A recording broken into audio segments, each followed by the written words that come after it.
faith. This is the way. Truth is, I am Iron Man.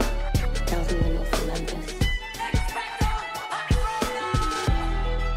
Hello, critics, non-critics, and friends. Welcome to the Film Optix podcast, where we take a glance into blockbusters, indie films, and everything in between. I'm your host, Christian, joined by my good friend / my co-host, Devin. And today we're here to break down and review the adaptation of Neil Gaiman's comic book series, The Sandman. Oh, The Sandman.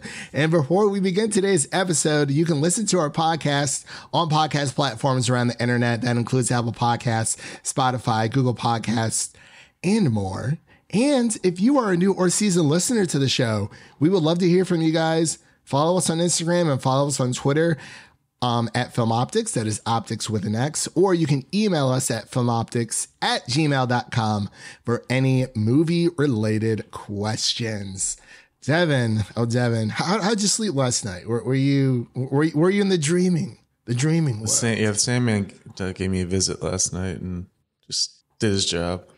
Yeah, did his job. And yeah, I gotta agree there. I was not like super tired this weekend, but like we had this like really big tomato fest, like this art festival, this tomato art festival here in town that I went to go check out for a bit. That tuckered me out a bit. And I went to not a comic book show, a comedy show, one of my friends' improv comedy shows, which is always a lot of fun. So I was definitely tuckered out from this weekend, did a lot of things, and Sandman just put me right to sleep. So we had an Italian fest here in Little Italy, and apparently Joe Russo was bartending at one of the restaurants. No, Joe Russo, V Russo, just the highest grossing director of all time.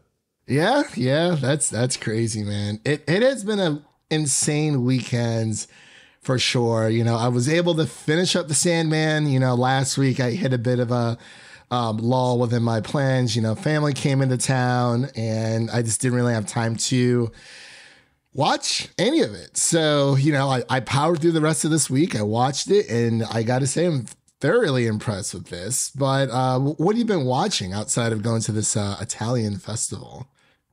What have I been watching? I feel like I'm in a bit of a odd space myself.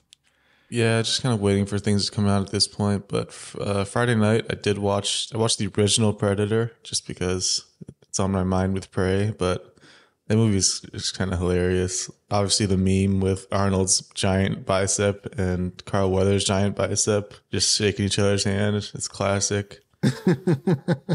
Yeah, so I think the original Predator, or at least most of the Predator movies, are on Hulu, if I'm not mistaken. Yeah, I watched it on Hulu. Okay. Yeah, I know what you mean. Yeah, I've been watching a lot of Harley Quinn season 3. I've been watching that week to week. So this past week's episode was pretty good. So that I was actually really excited about that. But yeah, we're kind of just waiting. I mean, like we have She-Hulk coming up, Andor, which I'm just saying, Devin, we might have to cover Rogue One here in the podcast beforehand, because Rogue One, it's hitting theaters August 26th. I think IMAX, I should say. Yeah. So that's some fun stuff. I'm always down to see a Star Wars movie in IMAX for sure. I hope it comes to my town, because I think that's a nice little way to promote the movie. Like, hey, you should watch this movie before Andor, even though the events of Rogue One happened before the events of definitely needs a rewatch. Yeah, definitely. I mean, like I could easily pop it on here, if you have Disney Plus, if you on the physical copy, but no, let's go see this in theaters and IMAX screening. That's what I want to see. But other than that, yeah, I've been thinking about starting Only Murders in the Building as well, but been watching some Studio Ghibli movies as of late. So preparing myself for a few, I just felt like watching them. So I'm kind of just going through a few. Watched Kiki's Delivery Service, which I'll be guest starring on a podcast, In Session Film Podcast, talking about that later on this week. So definitely keep an eye out for that. But yeah, that's about it. I'm not watching too much. I've been trying to, playing some Spider-Man, a little bit there, a little bit here, a little bit there. But Yeah, on PC. So that's a lot of fun. And it's best place to play it. I think so, definitely. And honestly, with an Xbox controller, it feels pretty nice. I'm not gonna lie. It feels right. It does feel right. It's ergonomically just it feels so natural. Like I played with my Xbox controller for it, and then I switched over to my PlayStation controller on my computer, and I was like, I mean, it feels fine, but like even with God of War on PC, like I'd rather just play with my Xbox controller. It feels more natural. It feels better in a way, but to me, I'm used to it. I mean, I don't really care too much about the haptic feedback, so that's just me. But anyway, we're not here to talk about video games, Devin. We're here to talk about The Sandman that is now streaming on Netflix. Again, this is Neil Gaiman's comic book adaptation of his run of these series. Actually, he created the series 30 years in the making, which this is one of the few things that was deemed to be unadaptable, along with Dune and what was the other one? Oh my gosh, The Watchmen as well. Of course, from the TV show, and then Zack Snyder's version of The Watchmen, and the 1,000 different cuts of that movie that we got, which is kind of crazy. But yeah, it seems like a lot of unadaptable properties are making their way to the silver screen and or to our, to streaming services. And I gotta say, I think this one definitely knocks it out of the park. So Devin, are you ready to go to the land of dreams and talk about The Sandman? The dreaming. I can't do his voice is so, we'll talk about it. But ladies and gentlemen, we'll be right back after this introduction to The Sandman. Your waking world is shaped by dreams. Dreams and nightmares that I create and which I must control. He's out there looking for me, isn't he? Can you imagine the damage he could do? I need your help. If dreams disappear, then so will humanity. I could do without dreams for a while. I haven't had a decent night's sleep in ages. All right, ladies and gentlemen, we are back. You just heard a little snippet of the trailer from The Sandman, and the story is as follows. Upon escaping after decades of imprisonment by a mortal wizard, Dream, aka The Sandman, the personification of dreams, sets about to reclaim his lost equipment, which I like that synopsis, because it doesn't give a lot away, because that is what launches the entire series into other events. And of course, the creators for the series, we have Tom Sturridge and Boyd Holbrook, along with Patton Oswalt. And of course, Neil Gaiman is credited as being the original creator of the Sandman DC comic books. And of course, stars Neil Gaiman, David S. Goyer, and Allan Heinberg as well. I'm pretty sure Neil is in this somewhere. I pulled it from IMDb. Well, at least I pulled the cast from IMDb, but that could be a swap. That might have been there on my side, to be completely honest. But regardless, Neil Gaiman is the original creator of The Sandman. I'm not sure if he actually makes his appearance. Let me double check to make sure I wasn't messing up on the IMDb side. Yep, I was. Okay, so creators. I do apologize, guys. I was making this note list like late last night. So the creators, of course, Neil Gaiman, David Goyer, and Allan Heinberg, and stars Tom Sturridge, Boyd Holbrook, and Patton Oswalt. So just wanted to get that out clear in the air before we move on, because I don't feel like editing this later.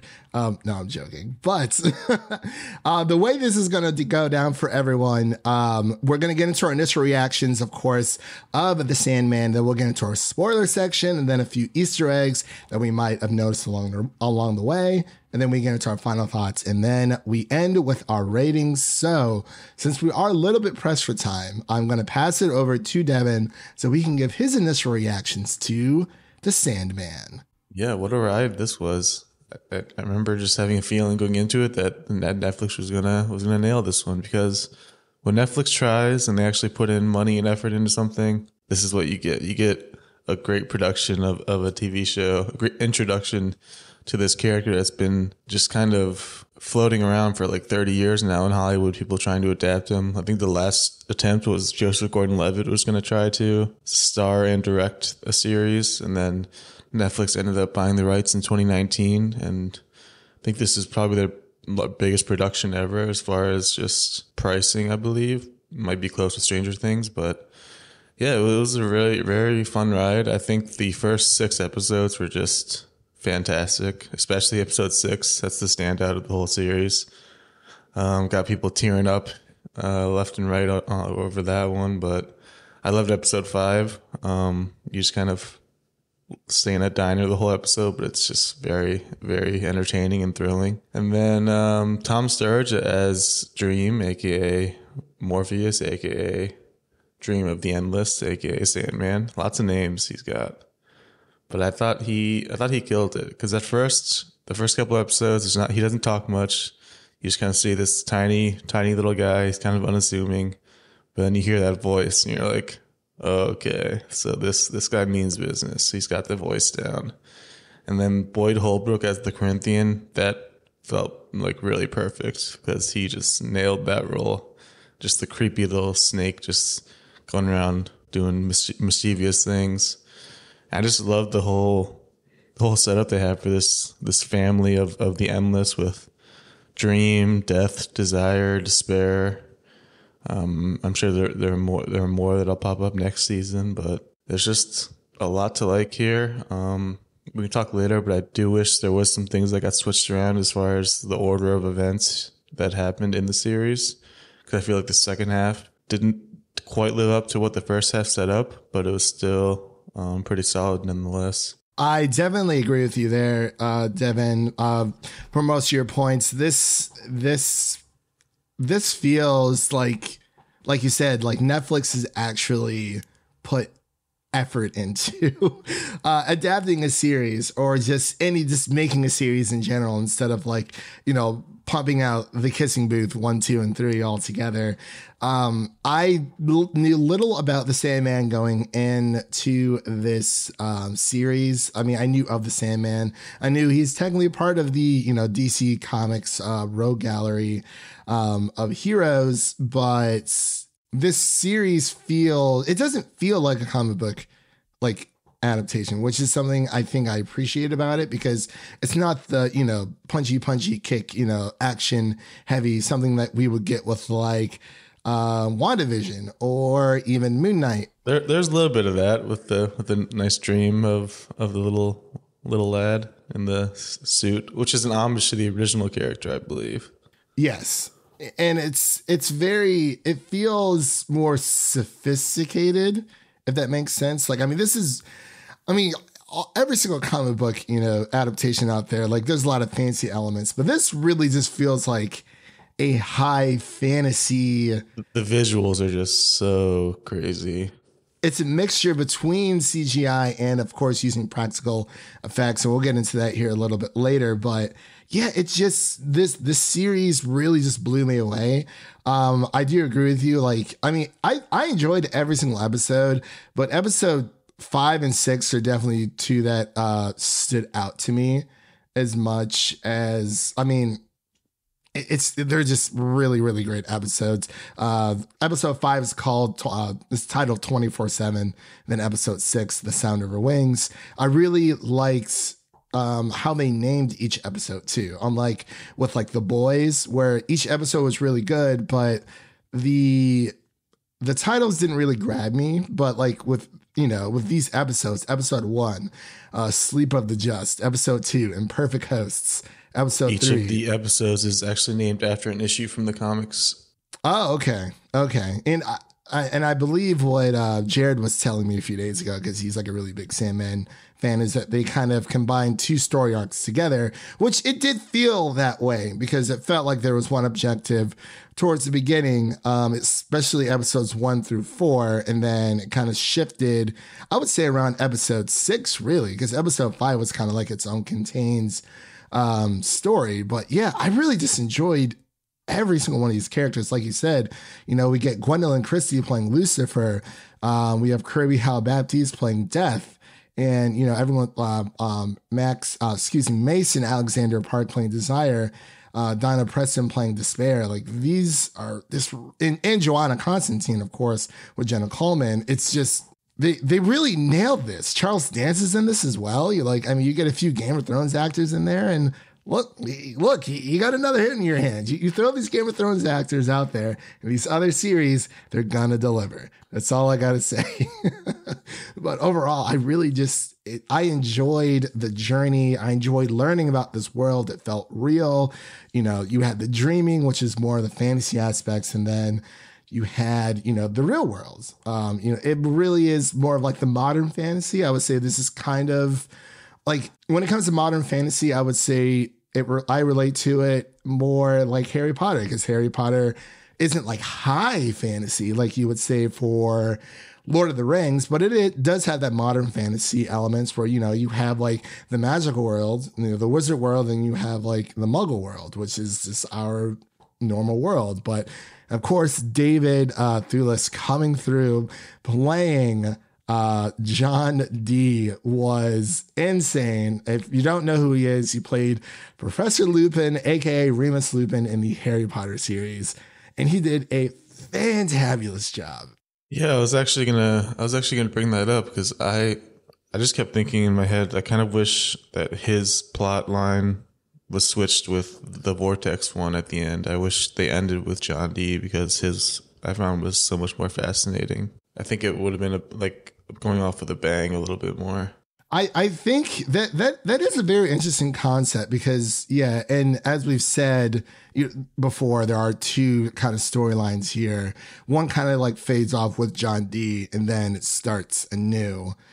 So it really feels like there's two different objectives. But even towards the end of the series, like we still have a lot of questions as well, which is something that I think is really, really amazing. But yeah, with the whole Vortex thing, and of course, was there anything else you wanted to mention in the non-spoiler section before we move on to spoilers? Love Patton Oswalt as Matthew the Raven, and also I want a baby gargoyle.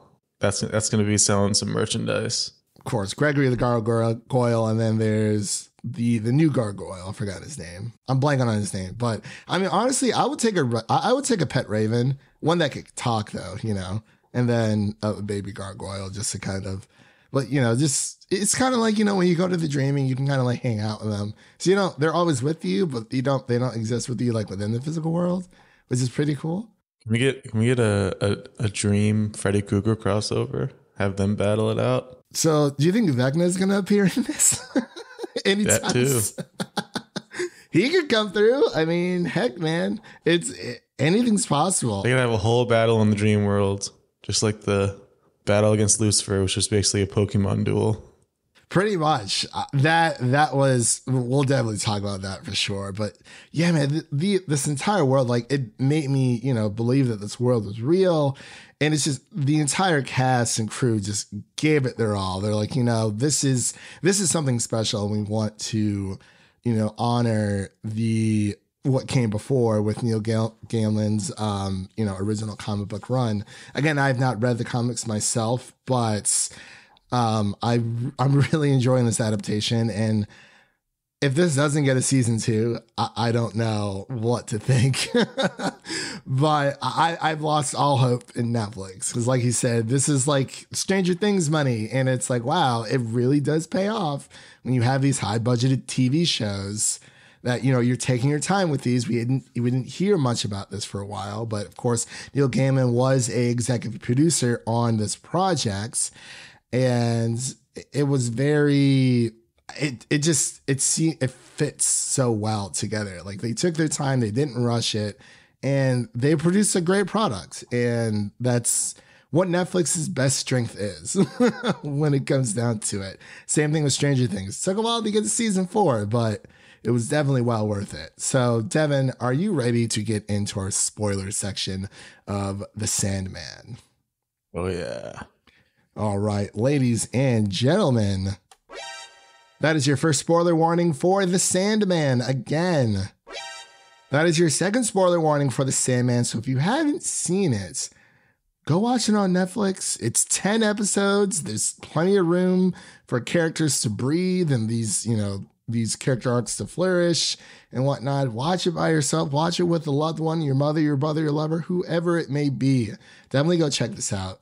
It premiered on August 5th. So all episodes are out there for the world to see. So Devin, really quick before we dive into spoilers, do you think this could have benefited from either A, being on HBO Max, and B, having a weekly release? Could have benefited from a weekly release, but I don't think anything benefits from being on HBO Max right now. That's true. We don't want this to get yoinked or canceled out of nowhere. So that is fair. I just find it very odd that a lot of these other Warner Brother shows. I mean, even Ted Lasso is property of Warner Brothers Television, and that's on Apple TV Plus. I mean, I understand business is business, when you're trying to get these other properties out there, but maybe it's a good thing that The Sandman is out there for, just not in the clutches of HBO right now. Because it's not like they could come to Netflix and be like, this is being canceled. Well, then again, I don't know. Maybe they can. But yeah, who knows? Yeah, honestly, it's crazy. But hopefully there's a deal put in place where it's like, hey, we're going to let this be. We're going to let this breathe. So with all that said, let's get into the spoiler section here because there's just a lot to talk about. We're going to try our best to go through as much as we can, but at the end of the day, can't really cover everything as much as we'd love to, or else we'd be here for a while. But there's too much. Where do we even start? Do we start with the vortex? Do we start with, that was a pretty big surprise in and of itself. Yeah, the vortex, which was basically Rose Walker's character being played by Vanessa Samunyai. I feel like we got the good attempt there. I think I got that right. I think so. But yeah, she was a very interesting character. I liked her and I liked her brother, but then there were a lot of other characters that came along with her, and I was like, I don't really care about your roommates. There's 5 of them just running around doing zany things. It's like, I don't really care about these people. But that's kind of why I wish they switched the vortex with John D, just because it felt more interesting to me. Yeah, I was really getting into the John D storyline, and it feels like it kind of just ended a little bit too short, but I understand, that they're trying to, push the story forward. But yeah, because I really like John D's philosophy about, purifying the world of all these lies and just deceptions. Oh, the things that came out in that diner. Oh boy. When that cook talked about that lady's son like that, I was like, what the?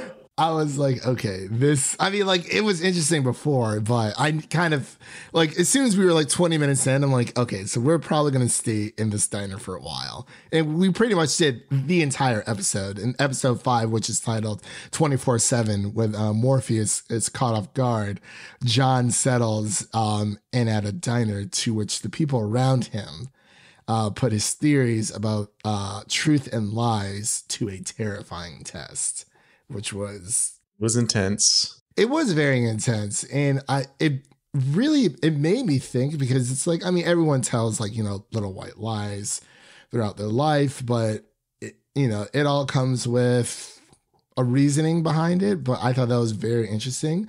Another episode, definitely episode 6, The Sound of Her Wings, which I thought was a very beautiful episode. The way that we saw Death, which is or Dream. I'll just call him Dream, I guess, or the Sandman, however you want to call him. But that is Death is sister, and I love how she was able to.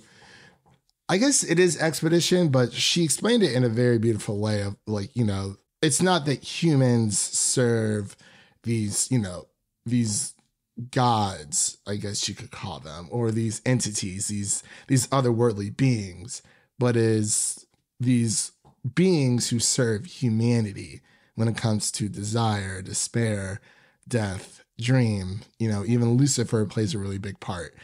This is definitely my favorite adaptation of death in any media ever. Very, very nice to look at. That definitely helps.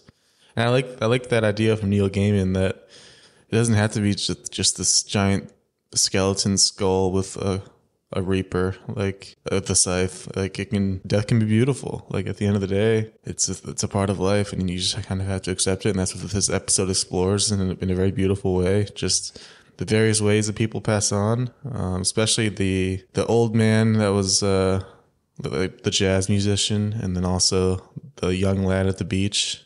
It's just tough. And then even a baby, like that scene is heartbreaking, but they did a very good job. And they also combined that storyline with the one about the man from the 1600s, I believe, where he wished to stay alive forever and death granted it. And then Dream gets to meet up with him every 100 years after that. And it's definitely entertaining to see just his thought process throughout the centuries and how he remains persistent and likes living forever. Who would have thought? I love how he's like, there's just so much to do in this world. He's like, you can't do it all in one lifetime. And he's absolutely right. 100% when it comes to that. But I love it how he's like, people just die. He's like, I'm just choosing not to die. Then Dream's like, yeah. And all of his friends are like, yeah, that's rich, But yeah, that was actually another storyline. I was hoping we were able to see him in the modern age. The man that I'm blanking on the character's actual name. Well, we did see him in the modern age towards the end of that episode. Oh yeah, we did. That's right. We did. I'm sorry. He had to forgive Dream for being douchey because Dream was like, yeah, I'm your friend. That's why you keep coming. And Dream was like, no, you're not my friend. And then they kind of broke up for 100 years. Yeah, we saw him in the 1980s, but I guess I was talking about more of like the recent, like as in, Morpheus has been gone for about 100 years when he was captured. That first episode, the first 3 episodes really just set everything up. But yeah, because we saw him, the last time we saw him was, I think it was like 1980s. No, we saw him like very modern day because Dream went back early. Because he felt bad. Because he admitted that he was his friend. That's right. He did. My mistake. This is what happens when you binge things like all in one day, ladies and gentlemen. I'm just saying, as much as I love binging, sometimes too much information at once can be a bad thing. Because clearly, we're here to talk about the Sandman, and I just finished it, and I'm like, oh yeah, this, and this happens. I like to think I have a pretty good memory, but clearly, there's always room for error, but definitely week to week Netflix. Let's make that happen. Let's make that happen, please. But yes, I do apologize for that. You are right. But yeah, the Sound of Her Wings episode was like you said, death is a natural part of life, and it really shows the beauty in it. And of course, like you said, with even the guy on his honeymoon, he drowned, and then we have the baby that passed away, the guy who's playing the violin, and the soccer player, which I thought there was a lot of things came full circle. Some things kind of falter off, like we already talked about with John D in and of itself. But the main storyline, I guess, would be the vortex. And it is, no one really knows what a vortex is, as we've learned in the series. And we don't know how they are created. They just kind of are. Well, apparently it was all kind of Desire's master plan at the end of the day, because he impregnated the grandmother of Rose Walker, which would have made it was kind of confusing because it's like apparently the grandmother was supposed to be the vortex, but then Dream got captured for 100 years, which I guess kind of just delayed it, and then it got passed on to her granddaughter. That's what I was trying to figure out. That was one thing I was like, wait, okay, so Rose's great grandmother pretty much spent her entire life sleeping, but she lived this entire other life while she was dreaming. Through Unity Kincaid, who Sandra James Young plays, and she does a fantastic job. Just that the polite granny that's, always there for you at the end of the day. It does seem that that was the only way I could actually think about it, because I was like, okay, so how did Unity get pregnant? How did Rose Walker even come to be if she was, so I guess Desire impregnated her while she was dreaming? Who knows? Because we see the same thing happens with Lita Hull's character. Yeah, it's actually a very interesting character based on some stuff I've watched on the series. Because in the comics, Lita Hull is the daughter of Wonder Woman and Steve Trevor. So it's very interesting DC connections for that character that I don't know if they'll explore or not. Yeah, I'm not sure if they will yet or not, but I don't know. But I just thought it was pretty interesting because, it is the so we find out that Rose is a child of the Endless, which kind of makes her, the Vortex is essentially like a dream walker, which is they're able to break down, I guess, the walls between dreams and reality, and that's where things kind of get messy.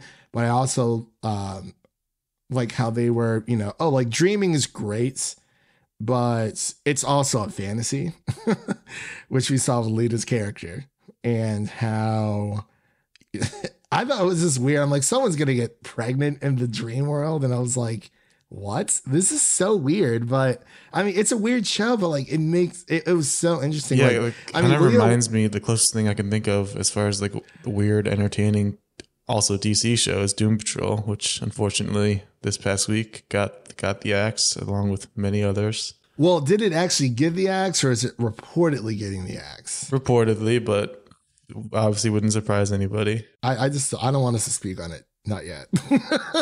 It is a good show. If you can give us one more season, that would be amazing for Doom Patrol. Titans, I could take it or leave it, honestly, because wow, the first 2 seasons are rough, but season 3 is not too bad. But I still watch it because I just like watching trash, I guess, or garbage. I like the Teen Titans. What can I say? But yeah, hopefully Doom Patrol isn't. Yeah, just the weirdness of it all reminded me a lot of Doom Patrol. They just kind of let it all out there. Nothing's too weird of an idea. Exactly. And I love how, with Doom Patrol, we were able to experiment with so many different just storylines and just like, oh, what if we threw this in here, X, Y, and Z? Because I'm not sure if you knew this, Devin, but Doom Patrol was actually started after Titans, which is really weird. You would think Doom Patrol came first, but because the Doom Patrol appears in a few of the Titans episodes, and then they get their own spinoff, and then end up being really, really good. But I do adore how they, with the Sandman and with Doom Patrol, with these Warner Brothers television properties, how they're just able to kind of just get weird with it, just see what works, see what doesn't, not make it like there are a lot of comic book accuracies within the Sandman. That there's a video out there that Devin actually showed me about Neil Gaiman actually breaking down the Sandman trailer and kind of explaining who these characters are, the people who are new to this world. Yeah, that's a great video. Yeah, like it actually helped me out a lot. And I was able to enjoy it a lot more. And I was like, oh, like I have like this foundation, this basic premise of, hey, this is what's going to happen, or not what's going to happen, but like, hey, this is who these characters are, kind of giving a little bit of backstory before heading in to a world that, you just know nothing about. Like, I feel like, maybe I can't speak for everyone, but I do feel like there might be people out there who kind of just dive into this and may not like it because they just don't understand they don't have like a basic like foundation or understanding of the characters. Even though I don't, it was just nice to know, hey, this is who Desire is. This is who Death is. This is who the Sandman is. And, this is who John D is. And it's like, oh, Neil Gaiman pretty much gave us like a non-spoiler walkthrough of his entire world. Yeah, I've seen a lot of people complaining about the gender swapping and the race swapping, but then like just watch that video and the creator himself is explaining why he liked like doing these making these castings. I've seen people literally arguing with Neil Gaiman on Twitter about why he shouldn't have gender swapped these characters. Like, what are you doing with your life? You're talking to the creator himself who made these decisions. And I think that they ended up being great decisions. Obviously, seeing Lucifer and Death as females instead of what they were intended in the... Oh, well, Death was female in the comic, but she was a whitey. Of course, that has people up in arms that she got race swapped, but it's just whoever's best for the role. I mean, they nailed it. Yeah, I mean, that's what it comes down to. I mean, it's, especially speaking of Lucifer, I mean, you know, there's a lot of biblical references in this series, but especially with Lucifer and Cain and Abel. Yeah, Cain and Abel. Gwendolyn Christie, you know, playing Lucifer, and the wings that she's actually wearing, those are those are practical mixed in with CGI. So I thought that was very interesting. You know, they kind of went the Stranger Things route when it came to Vecna. You know, you have this practical suit and you kind of build some CGI over him, which is actually really cool. But yeah, that Pokemon, the mind battle, that duel, it was like a rap battle, Pokemon battle, like all in one, just like battle of the words going at it. I was like, oh, what is, like, it's, you know, like they say, you know, it's this challenge, like this duel. It's like, oh, they're going to fight. It's like, well, yeah, but it's more of a mental, kind of like like a mental state, like battle. It was very, kind of like a psychic battle, I guess you could say. I don't know. One of those otherworldly type things, kind of like a fun game of rock, paper, scissors almost. Except with the rock, paper, scissors, you're using like anything and everything in the universe, which I thought was pretty... It was like Super Fight, if you've ever played that. I've not, but I've heard of it. So I understand the reference for sure. But yeah, this entire series, there's just so many full of surprises. I mean, the cereal convention, I was like, is this legal? Like, there's no way. That's the way they get around it, apparently. There's no way that that's like an actual thing, right? Like, let's look up some cereal conventions. I love it. It is kind of funny though. Like, a few of the characters were a bit naive. They're like, "Oh, cereal. Well, I don't see any chosen cereal around here." I was like, I mean, come on, dude. Like, let's read the room. Read the room. Kellogg's has a cereal festival. Kellogg's, okay. Well, see, that makes sense. That's pretty suspicious. National Cereal Fest. Is this going to be the whole Chuck E. Cheese recycled old pizza theory again? The conspiracy? It might be. I don't trust Tony the Tiger anymore. Honestly, I haven't what was Chuck E. Cheese? It was a rat, but I can't. Was it Chuck E. the rat, or was it? Yeah, he's ratish. He's rat-ish or mouse or something like that. But yeah, I haven't trusted Chuck E. Cheese since they decided to start serving alcohol to to adults while their kids play. I'm like, somehow that's literally like a recipe for disaster, and let's just not a good thing whatsoever. But we are coming up here on time, so let's get into our final thoughts and our ratings. I'll pass it back over here to Devin so we can give his final thoughts and ratings of The Sandman. Yeah, overall, a great series. This is what happens when Netflix puts money and time into these things, and you get a great result with great visuals throughout, great CGI. Forgot to mention there was a Mark Hamill cameo here as Pumpkinhead. He had a few lines here and there, which it's always nice to hear. I mentioned earlier, I think the first 6 episodes were amazing, and then the second half kind of peters off a little bit just because I feel like some of the storylines just don't hit as hard as the first half ones did. But overall, they've set up a lot for season 2, so hopefully we get that moving along. And Sandman might have a son or a kid coming up here with the birth of Lita's child. I think in the comics it ends up being Sandman's kid. So there's a lot that can happen there. I love it how he was like, this baby's yours for now. For now. but I'm coming back for it. And they're like, what? But it's so interesting how they were able to peg. It's like Morpheus isn't necessarily like a superhero, but he's not necessarily a villain. He's just the kind of guy who is, you know, he literally is like playing devil's advocate. Like he knows what he has to do, but he does have a lot of things that he needs to learn from. But what is your score really quick? I would go with overall for the season like an 87. Like I mentioned before, the second half doesn't really hit as hard for me as the first half does, but there's a great foundation here, and just looking forward to more. Hopefully, not the Stranger Things timeline of every 3 or 4 years, but 3. Please no. For a second there, I thought you were going to a British accent, but I guess not. But for me, yeah, I've kind of, you know, gave this high praise. You know, there are a few issues I have with it. We've kind of already talked about with, you know, more like the John D. I wish we would have gotten a little bit more of that. And just a few side characters that there were nice additions, especially the Corinthian was amazing, but I believe it was the third Nightmare, because there's 3 Nightmare. Gilbert actor is Stephen Fry.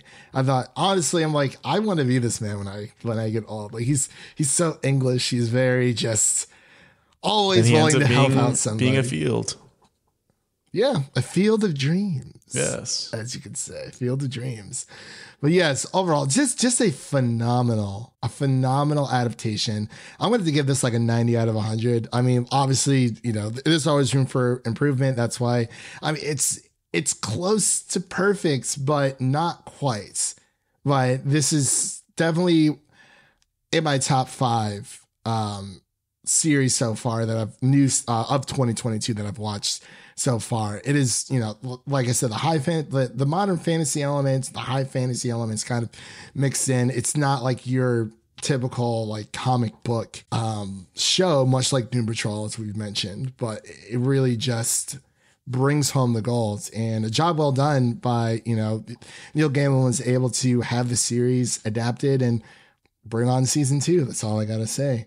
So that pretty much concludes our review here of The Sandman here on the podcast. And if you've liked what you've heard on today's episode, please subscribe to our podcast on your favorite podcast platform of choice, and make sure to share an episode of our podcast with a friend, whether it be your mother, your brother, your lover, whoever it may be. Make sure to share an episode of the Film Optix podcast with a movie lover in need. And really quick, what's coming up on deck of this podcast, we have our Bodies review coming out, hopefully as soon as Devin's able to see it. So he's just been very busy this weekend, as you mentioned before.